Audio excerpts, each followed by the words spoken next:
pembukaan Undang-Undang Dasar 1945 tentu saja saling berkaitan, karena Pancasila adalah sebagai dasar negara yang tercantum dalam Undang-Undang Dasar 1945. Pancasila berisi nilai-nilai dasar yang dijadikan pedoman dalam kehidupan berbangsa dan bernegara.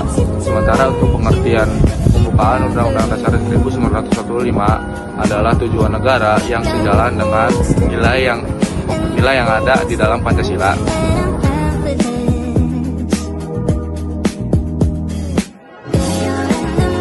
Pancasila memiliki hubungan yang kuat dan tidak tergantikan dengan batang tubuh Undang-Undang Dasar 1945. Hubungan Pancasila dengan batang tubuh Undang-Undang Dasar 1945 bersifat kausal dan organis. 4 pokok pikiran yang bersumber dari Pancasila dalam pembukaan Undang-Undang Dasar 1945 yaitu kedaulatan rakyat, keadilan sosial, persatuan, dan ketuhanan. Pancasila sebagai dasar negara bagi menjadi beberapa poin. Itu yang pertama, Pancasila sebagai pedoman dan prinsip dalam kehidupan. Yang kedua, Pancasila sebagai norma dasar yang menginduki segala macam norma yang ada di Indonesia. Yang ketiga, Pancasila sebagai sumber dari segala sumber hukum di Indonesia. Yang keempat, Pancasila sebagai hasil budaya bangsa yang harus diwariskan kepada generasi muda.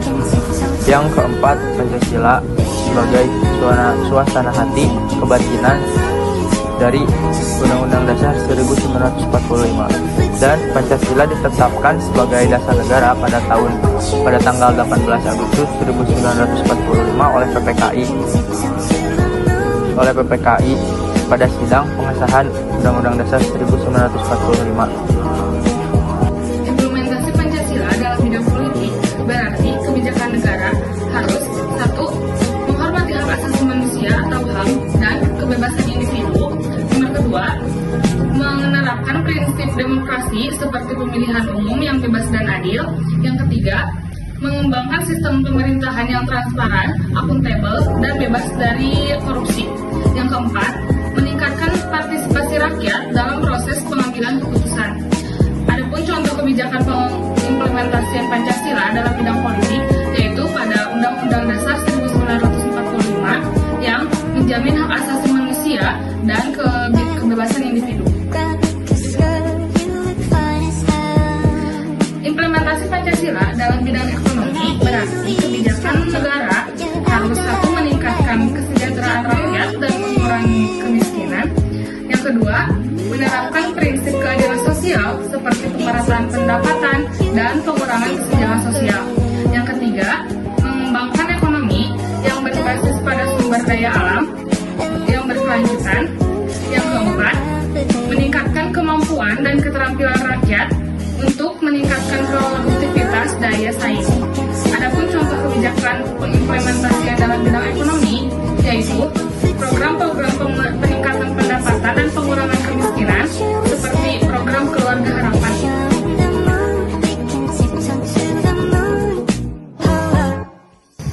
Ada juga bidang pertahanan dan keamanan atau HANKAM. Salah satunya sistem pertahanan rakyat semesta. Ada juga modernisasi alutsista. Ada juga penegakan supremasi hukum. Terus kerjasama internasional,